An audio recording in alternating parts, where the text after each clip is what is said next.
السلام عليكم ورحمة الله وبركاته. بسم الله الرحمن الرحيم. الحمد لله رب العالمين، والصلاة والسلام على سيد الأنبياء والمرسلين شفيعنا محمد وآله وصحبه والتابعين وعلينا معهم برحمتك يا أرحم الراحمين. أما بعد. പ്രിയമുള്ളവരെ, സക്കാത്തുമായി ബന്ധപ്പെടുത്തി സ്വർണത്തിലും വെള്ളിയിലും സക്കാത്ത് നിർബന്ധമാകുന്ന രൂപങ്ങളും അതിൻ്റെ നിയമങ്ങളുമൊക്കെയാണ് മുമ്പ് നമ്മൾ വിശദീകരിച്ചത്. ഇനി നമ്മുടെ കയ്യിലുള്ള കറൻസി, നോട്ട്, അത് സാർവത്രിക വിലയായി ഉപയോഗിക്കുക എന്ന അർത്ഥത്തിൽ സ്വർണത്തിൻ്റെയും വെള്ളിയുടെയും സ്ഥാനത്താണ് അത് പരിഗണിക്കപ്പെടുന്നത്. അതുകൊണ്ട് നമ്മുടെ കയ്യിൽ പണം ഉണ്ടെങ്കിൽ നമുക്ക് സക്കാത്ത് നിർബന്ധമാകുന്ന രൂപങ്ങൾ എങ്ങനെയൊക്കെ എന്ന് പരിശോധിക്കാം.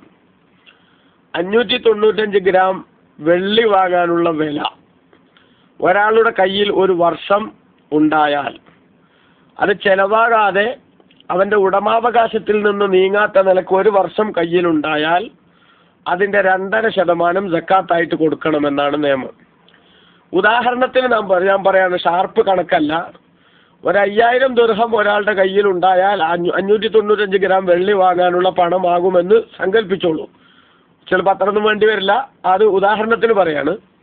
അപ്പം 5000 ദിർഹം അവൻ്റെ കയ്യിലുണ്ടെങ്കിൽ അത് അവൻ്റെ ഉടമാവകാശത്തിൽ വന്നത് മുതൽ ഒരു വർഷം അത് കുറയാതെ, അഥവാ ആ നിസാബ് എന്ന് പറഞ്ഞാൽ സക്കാത്തിൻ്റെ വിഹിതം കണക്ക് നിശ്ചയിച്ചിട്ടുള്ളത് കുറയാതെ ഒരു വർഷം അവൻ്റെ കയ്യിലിരുന്നാൽ അതിൻ്റെ 2.5% സക്കാത്തായിട്ട് കൊടുക്കേണ്ടത്. അപ്പോൾ അവൻ്റെ കയ്യിൽ 5000 ദിർഹം വന്നു, ഒരു 2 മാസം കഴിഞ്ഞപ്പോൾ അതങ്ങനെ തന്നെ ചെലവായി പോയി. എന്നാൽ അവനെ സംബന്ധിച്ചിടത്തോളം അവൻ സക്കാത്ത് കൊടുക്കേണ്ടതില്ല. കാരണം അവൻ്റെ കയ്യിൽ സക്കാത്ത് നിർബന്ധമാകാനുള്ള വിഹിതമായ 595 ഗ്രാം വെള്ളിക്കുള്ള പൈസ വരികയും അതൊരു വർഷം അവൻ്റെ കയ്യിൽ ഇരിക്കുകയും വേണമെന്നാണ് നിയമം. എന്നാൽ ആ വർഷം തികയുന്ന അന്ന്, ചന്ദ്രമാസത്തിൻ്റെ കണക്കനുസരിച്ച് വർഷം തികയുന്ന അന്ന് അവൻ സക്കാത്ത് കൊടുക്കണം. എന്നാൽ അവൻ്റെ കയ്യിലില്ല എന്ന് പറഞ്ഞതിൽ നിന്ന് ഒരാൾക്ക് കടം കൊടുത്തതാണ് അവൻ്റെ കയ്യിലുള്ള പണം മറ്റൊരാൾക്ക് കടം കൊടുത്തു. ആ കടം കൊടുത്ത ആളെ സംബന്ധിച്ചിടത്തോളം അതിൻ്റെ അവധി നിശ്ചയിച്ചിട്ടാണ് കൊടുത്തിട്ടുള്ളതെങ്കിൽ അവധി എത്തിയ സമയത്ത് കടം വാങ്ങിയ ആള് സ്ഥലത്തുണ്ട്, അദ്ദേഹം ആ കടം അംഗീകരിക്കുന്നുമുണ്ട്, അതേപോലെ തന്നെ ആ പൈസ തിരിച്ചു തരാൻ അദ്ദേഹം റെഡിയുമാണ്. അങ്ങനത്തെ ഒരു ഘട്ടമാണ് ഉള്ളതെങ്കിൽ അപ്പോൾ തന്നെ അവനതിന് സക്കാത്ത് കൊടുക്കണമെന്നാണ് നിയമം. കൊല്ലം തികയുമ്പോൾ തന്നെ ആ കടം കൊടുത്താളെ കയ്യിൽ നിന്ന് വാങ്ങിയിട്ടില്ലെങ്കിലും അവനെന്താക്കണം, അതിന് സക്കാത്ത് കൊടുക്കണം. ഇനി കടം വാങ്ങിയ ആൾ അത് നിഷേധിക്കുന്നു, പക്ഷെ അദ്ദേഹത്തിനെതിരിൽ തെളിവ് ഹാജരാക്കാൻ ആർക്ക് സാധിക്കും? കടം കൊടുത്ത ആൾക്ക് സാധിക്കും. അല്ലെങ്കിൽ അവിടുത്തെ ന്യായാധിപൻ ഇവന്റെ കയ്യിൽ നിന്ന് മറ്റേ കടം വാങ്ങിയിരുന്നു എന്ന് കൃത്യമായിട്ടുള്ള അതിന്റെ വസ്തുത അറിയുന്ന ആളാണ്. അല്ലെങ്കിൽ തെളിവൊന്നുമില്ല, അല്ലെങ്കിൽ ന്യായാധിപൻ അറിയൊന്നുമില്ല, പക്ഷെ കൊടുത്തത് വാങ്ങാൻ ഇവനറിയാം. ഇങ്ങനെ ഉണ്ടാവുമല്ലോ ചിലപ്പോൾ. ഞാൻ പൈസ കൊടുത്തിട്ടുണ്ടെങ്കിൽ വാങ്ങാനും എനിക്കറിയാമെന്ന് പറയാൻ പറ്റുന്ന ഒരു തണ്ട് സ്വഭാവമൊക്കെ ഉള്ള ആളാണ്. അങ്ങനെയൊക്കെ വന്നാൽ അവൻ്റെ കയ്യിൽ നിന്ന് അവനത് തിരിച്ചു വാങ്ങിയില്ലെങ്കിൽ തന്നെയും സക്കാത്ത് സമയമാകുമ്പോൾ കൊടുക്കൽ നിർബന്ധമാകും. ഫതുൽ മുഈനിൽ അവിടെ നമുക്ക് കാണാം, വൈലം യഖ്ദുലുഹു, ഈ പറഞ്ഞ ഘട്ടത്തിലെല്ലാം അവനിൽ നിന്ന് അവൻ ഈ പണം സ്വീകരിച്ചില്ലെങ്കിലും അത് സക്കാത്ത് കൊടുക്കണം. കാരണം അന്നഹു ഖാദിറുൻ അലാ ഖബ്ദിഹി, വേണമെന്ന് വിചാരിക്കുന്ന സമയത്ത് അവനിൽ നിന്ന് സ്വീകരിക്കാൻ ഇവന് സാധിക്കുമല്ലോ എന്ന്. അതേ സമയത്ത് ആ കടം വാങ്ങിയ ആളിൽ നിന്ന് ആ പണം തിരിച്ചു പിടിക്കാൻ ഇവന് സാധിക്കാതെ വരുന്നു. എന്തുകൊണ്ട്? ഒന്നുകിൽ അയാളെ കയ്യിൽ കാശില്ല, അല്ലെങ്കിൽ അദ്ദേഹം വെറുതെ സൂയിപ്പ് കാണിക്കുന്നു. അല്ലേ, പണമൊക്കെ ഉണ്ടായാലും ചിലർ വാങ്ങിയത് കൊടുക്കൂല, കൊടുക്കാണ്ടൊക്കെ ഉള്ളൊരു സുഖ ചിലർക്ക്. അവനെ സഹായിച്ച ആളെ പരമാവധി ഉപദ്രവിക്കുക എന്നുള്ളതായിരിക്കും ചില വൃത്തികെട്ട മനസ്സിൻ്റെ ഉടമകളുടെ സ്വഭാവം. വാസ്തവത്തിൽ ആ ആളുകളൊക്കെ ഈ ദുനിയാവ് മാത്രം കഴിഞ്ഞു പോകണമെന്ന് ചിന്തിക്കുന്നവരാണോ എന്ന് ചിന്തിക്കേണ്ടിയിരിക്കുന്നു നമ്മൾ. കടം കൊടുത്ത മനുഷ്യനെ സഹായിക്കുക എന്ന് പറയുന്നത് വലിയൊരു പുണ്യമാണ്. 1000 ദിർഹം ഒരാൾ കടം കൊടുത്ത ഒരു വിഷമക്കാരനെ സഹായിച്ചാൽ 500 ദിർഹം സദക്ക ചെയ്തതിൻ്റെ പ്രതിഫലം ബഹുമാനപ്പെട്ട ഇസ്ലാം പറയുന്നുണ്ട്. അങ്ങനെ കടം കൊടുക്കാൻ വലിയ പ്രോത്സാഹനം ഇസ്ലാം നൽകുന്നു. പക്ഷെ പല ആളുകളുടെയും സമീപനം കാരണം ആളുകൾ കടം കൊടുക്കാൻ വിസമ്മതിക്കാണ്. കാരണം എന്താ? കയ്യിലുള്ള പണവും ചെലവാക്കിയിട്ട് എന്തിനാണ് മനുഷ്യന്മാരെ ശത്രുത പിടിച്ചു വെക്കുന്നത്, നമ്മൾ എന്തിന് ടെൻഷൻ അടിക്കണം എന്നാണ് ഇന്ന് പലരും ചിന്തിക്കുന്നത്. ആ ഒരു ഗ്യാപ്പിലാണ് വാസ്തവത്തിൽ ഈ ബ്ലേഡ് കമ്പനിയും അതേപോലെ തന്നെ പലിശ മാഫിയയും ഒക്കെ സമൂഹത്തിലെ ആവശ്യക്കാരന്റെ മുന്നിൽ പിടിമുറുക്കുന്നതും അവരെ ഇല്ലായ്മയിൽ നിന്ന് കൂടുതൽ അപകടകരമായ അവസ്ഥയിലേക്ക് കുത്തുവാളെടുപ്പിക്കുന്ന സാഹചര്യത്തിലേക്ക് എത്തിക്കുകയും ചെയ്യുന്നത്. അതുകൊണ്ട് ഞാൻ സൂചിപ്പിച്ചത്, കടം വാങ്ങിയാൽ ആ കടം പറഞ്ഞ അവധിക്ക് തന്നെ തിരിച്ചു കൊടുക്കാനുള്ള നിർബന്ധ ബുദ്ധി വിശ്വാസി കാണിക്കണം. കാരണം ഒരു രക്തസാക്ഷിക്ക് പോലും മാപ്പില്ലാത്ത കുറ്റമായി കടത്തെ നബി സല്ലല്ലാഹു അലൈഹി വസല്ലം തങ്ങൾ പരിഗണിച്ചിട്ടുണ്ട്, അല്ലേ? സക്കാത്ത് കടം ഒരാൾ മരണപ്പെട്ടാൽ ആ മരണപ്പെട്ട മനുഷ്യന് കടമുണ്ടെങ്കിൽ സൊല്ലു അലാ സാഹിബിക്കും, നിങ്ങളുടെ ചങ്ങാതിക്ക് വേണ്ടി നിങ്ങൾ നിസ്കരിച്ചോളൂ എന്ന് പറഞ്ഞ് മയ്യിത്ത് നിസ്കാരത്തിൽ നിന്ന് വരെ മുത്തുനബി സല്ലല്ലാഹു അലൈഹി വസല്ലം തങ്ങൾ മാറി നിന്ന സംഭവങ്ങൾ ഹദീസിൽ വിശദീകരിക്കപ്പെട്ടിട്ടുണ്ട്. അപ്പൊ എത്ര ഗൗരവതരമാണ് കടം വാങ്ങുന്നത് എന്ന് നമ്മൾ ചിന്തിക്കണം. അനിവാര്യമാകുമ്പോൾ മാത്രം വാങ്ങുകയും ആ കടം എത്രയും പെട്ടെന്ന് വീട്ടണമെന്ന ചിന്ത മനസ്സിൽ കൊണ്ടു നടക്കുകയും ചെയ്യണമെന്ന് ഇതിൻ്റെ ഇടയ്ക്കൊരു ചെറിയ ഉപദേശം എന്ന രൂപത്തിൽ ഞാൻ സൂചിപ്പിക്കാം. അപ്പോൾ ഒരാൾ കടം വാങ്ങി, പക്ഷേ പൈസ തിരിച്ചു കൊടുക്കാൻ അവൻ്റെ കയ്യിലില്ലാത്ത അവസ്ഥ വന്നാൽ നമ്മൾ മുമ്പ് പറഞ്ഞിട്ടുണ്ട്, വൈകാരത്തിൻ ഫല നടത്തുന്നില്ല മൈസറ. ഞെരുക്കക്കാരനാണെങ്കിൽ അവനെ കഷ്ടപ്പെടുത്തരുത്, അവനൊരു സാവകാശം ചെയ്തു കൊടുക്കണം. അപ്പം എന്നാൽ അങ്ങനത്തെ അവസ്ഥ വന്നു. അല്ലെങ്കിൽ ഇവൻ പൈസ കണ്ട എന്നാലും കൊടുക്കണില്ല, എന്നാൽ മറ്റവൻ്റെ കയ്യിലാണെങ്കിൽ എന്തില്ലതാനും അവന് അത് വസൂലാക്കാനുള്ള ഒരു തണ്ടോ സ്വഭാവമൊന്നുമില്ല, അല്ലെങ്കിൽ തെളിവില്ല, മറ്റൊന്ന് നിഷേധിക്കുന്നു, അല്ലെങ്കിൽ ആള് സ്ഥലത്തില്ല, എവിടെയെന്നറിയില്ല. അങ്ങനെയൊക്കെ വരുന്ന ഘട്ടത്തിൽ ഫതുൽ മൊയ്നിൽ തന്നെ നമുക്ക് കാണാം ഫക്ക മഹസൂബീൻ.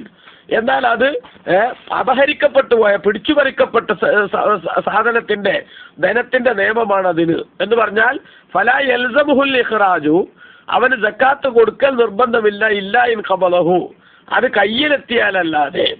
കയ്യിലെത്തിയാലേ സക്കാത്ത് കൊടുക്കണ്ടുള്ളൂ. പക്ഷെ സക്കാത്ത് നിർബന്ധം തന്നെയാണ്. പക്ഷെ ഇപ്പൊ തന്നെ കൊടുക്കണം എന്ന് ഇസ്ലാം അവരെ നിർബന്ധിക്കുന്നില്ല. പക്ഷെ ഇപ്പൊ തന്നെ കൊടുത്താൽ വളരെ നല്ലതാണ്. അല്ലെങ്കിൽ എത്ര കൊല്ലം പിന്നിടുന്നുവെങ്കിൽ ആ പിന്നിടുന്ന കൊല്ലത്തിനനുസരിച്ചൊക്കെ എന്താവും, കിട്ടണ സമയത്ത് സക്കാത്ത് വരികയും ചെയ്യും എന്നത് ശ്രദ്ധിക്കേണ്ട വിഷയമാണ്. അപ്പൊ നമ്മൾ നോക്കുക, കറൻസി എന്ന് പറയുന്നത് നമ്മുടെ കയ്യിലുണ്ടെങ്കിൽ ആ ഉള്ളതിൽ നിന്ന് നമ്മുടെ ഉടമാവകാശം നീങ്ങാത്ത കാലത്തോളം അതിന് നമ്മൾ സക്കാത്ത് കൊടുക്കണം. കടം കൊടുത്തു എന്നത് ഉടമാവകാശം നീങ്ങാത്ത വകുപ്പിലാണ് പെടുക എന്ന് സൂചിപ്പിക്കാനാണ് ഞാൻ ഇടയ്ക്ക് ഈ കാര്യം സൂചിപ്പിച്ചത്. എന്നാൽ ഇന്ന് നമുക്ക് ധാരാളമായിട്ട് ആളുകൾ ചോദിക്കുന്ന ചോദ്യമാണ്, ശമ്പളത്തിന് സക്കാത്ത് എങ്ങനെ കൊടുക്കേണ്ടത്? ശമ്പളം അത് പൈസ ആയിട്ട് നമ്മുടെ കയ്യിൽ വരുന്നതാണല്ലോ, അതിനെങ്ങനെയാണ് സക്കാത്ത് കൊടുക്കേണ്ടത്? അവിടെ നമ്മൾ മനസ്സിലാക്കേണ്ടത്, ഒരാൾക്ക് മാസം ശമ്പളം വരുന്നു, ചിലപ്പോൾ അക്കൗണ്ടിൽ വരും, അല്ലെങ്കിൽ നേരിട്ട് കയ്യിൽ കിട്ടും. അത് കിട്ടി അപ്പം തന്നെ ചെലവായി പോകുന്ന ഒരാളാണ് എങ്കിൽ അവനെ സംബന്ധിച്ചിടത്തോളം സക്കാത്തിന്റെ പ്രശ്നമേ ഉദിക്കുന്നില്ല. അതേ സമയത്ത് അവന്റെ കയ്യിൽ വന്ന ശമ്പളം ഈ നേരത്തെ നമ്മൾ പറഞ്ഞ 595 ഗ്രാം വെള്ളി വാങ്ങാൻ ആവശ്യമായ വിലയുടെ മൂല്യത്തിലേക്ക് എത്തി. എന്നിട്ട് അത് ചെലവാകാതെ അവന്റെ കയ്യിൽ ഒരു കൊല്ലം ഇരിക്കുകയാണെങ്കിൽ, ചന്ദ്രമാസത്തിന്റെ കണക്കനുസരിച്ച് ഒരു കൊല്ലം ഇരിക്കുകയാണെങ്കിൽ അതിൻ്റെ 2% സക്കാത്ത് കൊടുക്കണം. അപ്പോൾ ഒരാൾക്ക് 50,000 രൂപ ശമ്പളം ഉണ്ട്.